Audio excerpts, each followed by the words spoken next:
जय श्री कृष्णा दोस्तों, स्वागत है आपका हमारे चैनल धर्म डायरी में। और देखिए, आज की वीडियो में हम श्रीमद् भगवद गीता के 7वें अध्याय का महात्म्य सुनाएंगे। और देखिए दर्शकों, जो भी मेरी इस अध्याय में त्रुटि हो, आपको कमी लगे तो प्लीज आप क्षमा कीजिए, क्योंकि मैं इतनी बड़ी वक्ता नहीं हूँ। भगवान श्री कहते हैं, पार्वती अब मैं 7वें अध्याय का महात्म्य बतलाता हूँ, जिसे सुनकर कानों में अमृत राशि भर जाती है। पाटलिपुत्र नामक एक दुर्गम नगर है, जिसका गोपुर बहुत ही ऊंचा है। उस नगर के शंखकर्ण नामक एक ब्राह्मण रहता था। उसने वैश्य वृत्ति का आश्रय लेकर बहुत धन कमाया, किंतु ना तो कभी पितरों का तर्पण किया और ना देवताओं का पूजन ही। वह धनोपार्जन में तत्पर होकर राजाओं को ही भोज दिया करता था। एक समय की बात है, उस ब्राह्मण ने अपना चौथा विवाह करने के लिए पुत्रों और वधुओं के साथ यात्रा की। मार्ग में आधी रात के समय जब वह सो रहा था, एक सर्प ने कहीं से आकर उसकी बाह में काट लिया। उसके काटते ही ऐसी अवस्था हो गई कि मणि मंत्र और औषधि आदि से भी उसके शरीर की रक्षा असाध्य जान पड़ रही थी। मतलब ऐसा लग रहा था कि वो नहीं बचेगा। तत्पश्चात कुछ ही क्षणों में उसके प्राण पखेरु उड़ गए। फिर बहुत समय के बाद वह प्रेत सर्प योनि में उत्पन्न हुआ। उसका चित्त धन की वासना में बंधा था। उसने पूर्व वृत्तांत को स्मरण करके सोचा, मैंने जो घर के बाहर करोड़ों की संख्या में अपना धन गाड़ रखा है, उससे उन पुत्रों को वंचित करके स्वयं ही उसकी रक्षा करूंगा। एक दिन सांप की योनि से पीड़ित होकर पिता ने सपने में अपने पुत्रों के समक्ष आकर अपना मनोभाव बताया। तब उसके निरंकुश पुत्रों ने सवेरे उठकर बड़े विस्मय के साथ एक दूसरे से सपन की बात कही।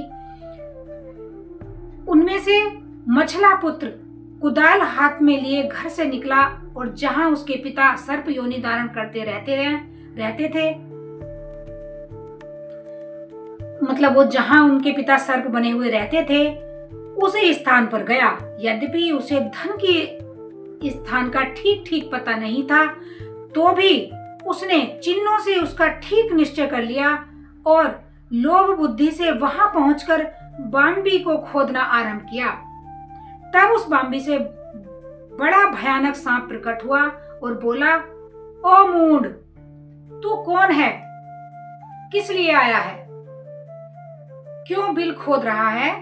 अथवा किसने तुझे भेजा है? ये सारी बातें मेरे सामने बता। पुत्र बोला, मैं आपका पुत्र हूं, मेरा नाम शिव है। मैं रात्रि में देखे हुए सपने से विस्मित होकर यहाँ का सुवर्ण लेने के कौतूहल से आया हूं।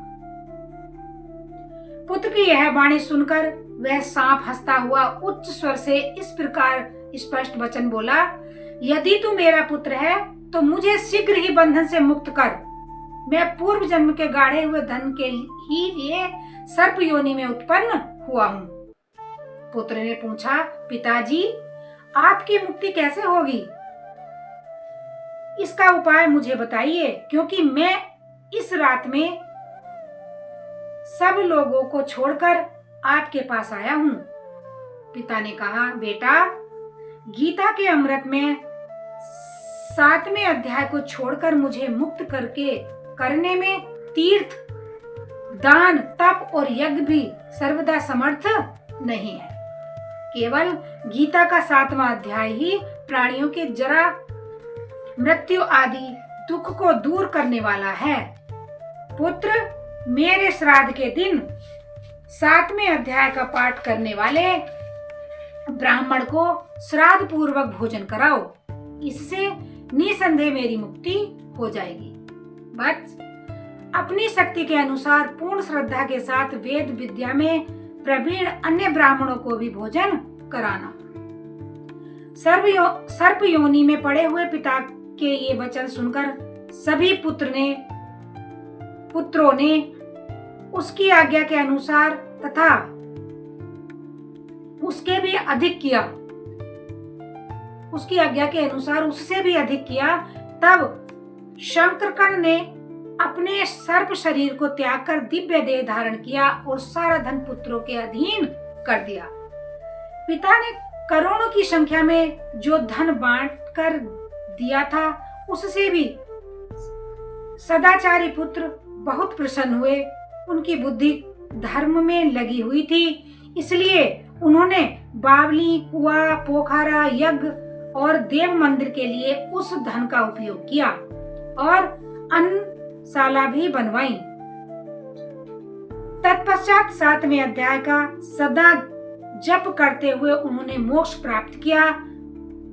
पार्वती, यह तुम्हें 7वें अध्याय का महात्म्य बताया गया है, जिसके श्रवण मात्र से मानव सब पातकों से मुक्त हो जाता है।